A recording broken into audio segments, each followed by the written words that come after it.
Глава Коми Владимир Уйба обратился к зампреду правительства России Марату Хуснуллину с просьбой об индексации цен заключенных договоров в сфере строительства. Как отметил Владимир Уйба, из-за повышения стоимости стройматериалов подрядчики рискуют не выполнить обязательства на ряде объектов.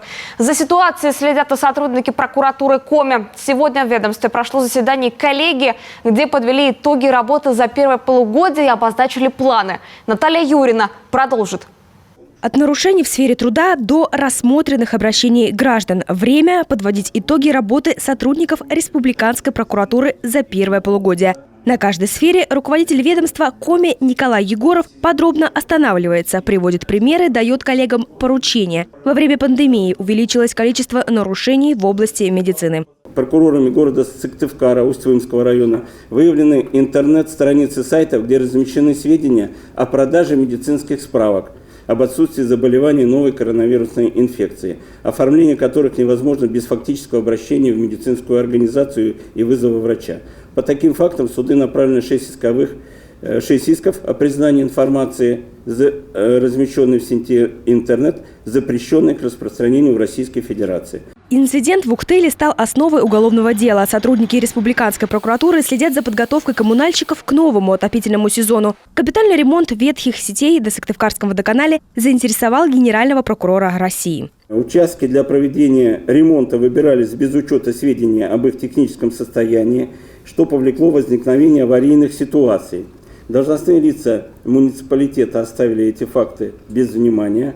По результатам проверки Сыктывкарского водоканала привлечено к административной ответственности юридическое лицо по статье 9.11 Кодекса об административных правонарушениях за нарушение правил эксплуатации тепловых сетей. Информация по факту халатности должностных лиц направлена в орган предварительного расследования.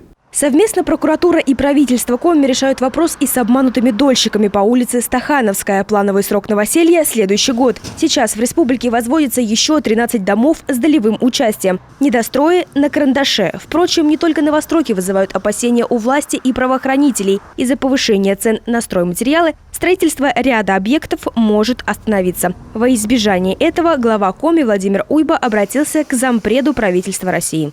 Повышение цен на стройматериал, особенно на металл, более чем в 2,5 раза, конечно, вызывает у нас очень большую тревогу. Я поставил вопрос об этом, как и многие, кстати, коллеги и губернаторы, у зампреда правительства Хуснуллина Марата Шакирзяновича. Мы еженедельно на его штабах обсуждаем эту тему и подготовил письмо, направил письмо Марату Шакирзяновичу о том, чтобы предусмотреть на правительственном уровне решение о индексации контрактов, уже заключенных, в соответствии с повышением цен на металл особенно. Потому что в противном случае действительно у нас риск того, что мы по этим контрактам получим невыполнение, очень велик.